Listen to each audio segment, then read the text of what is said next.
Cream cake. മുട്ട, പഞ്ചസാര, മൈദ, vanilla essence, cocoa powder ഇവയൊക്കെ ഉണ്ടെങ്കിൽ നമുക്ക് ഇതുപോലെ ഒരു ചോക്ലേറ്റ് കേക്ക് ഉണ്ടാക്കിയെടുക്കാവുന്നതാണ്. ആദ്യം എന്താ ചെയ്യേണ്ടതെന്ന് വെച്ചാൽ 3 മുട്ട ഇതുപോലെ ബീറ്റ് ചെയ്ത് എടുക്കുക.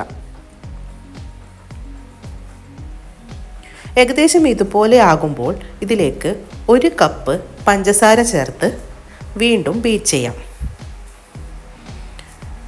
എന്നിട്ട് 1 മില്ലി വനില എസൻസ് ചേർത്ത് ബീറ്റ് ചെയ്ത് ഏകദേശം ഒരു ക്രീമി ടൈപ്പ് ആകുമ്പോൾ നമുക്ക് സ്റ്റോപ്പ് ചെയ്യാം.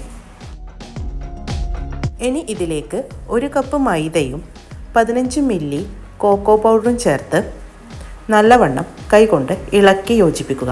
ഇതുപോലെ ഇളക്കി യോജിപ്പിച്ചാൽ മതി.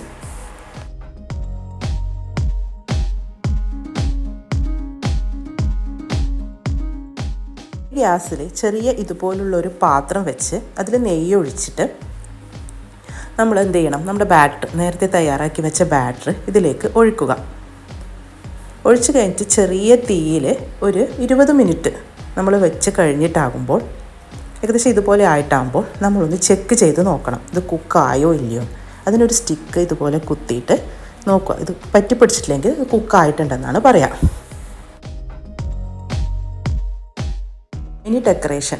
മുറിച്ച് വെച്ച കേക്കിൽ ആവശ്യത്തിന് പഞ്ചസാര വെള്ളം ഒഴിച്ച് അതിലേക്ക് നമ്മൾ വിപ്പിംഗ് ക്രീം, അത് ക്രീമാക്കിയിട്ട് അതിലേക്ക് നമുക്ക് ആവശ്യാനുസരണം ഇഷ്ടമുള്ള രീതിയിൽ ഡെക്കറേറ്റ് ചെയ്തെടുക്കാവുന്നതാണ്. ക്രീം പുരട്ടി ഡെക്കറേറ്റ് ചെയ്തെടുക്കാം.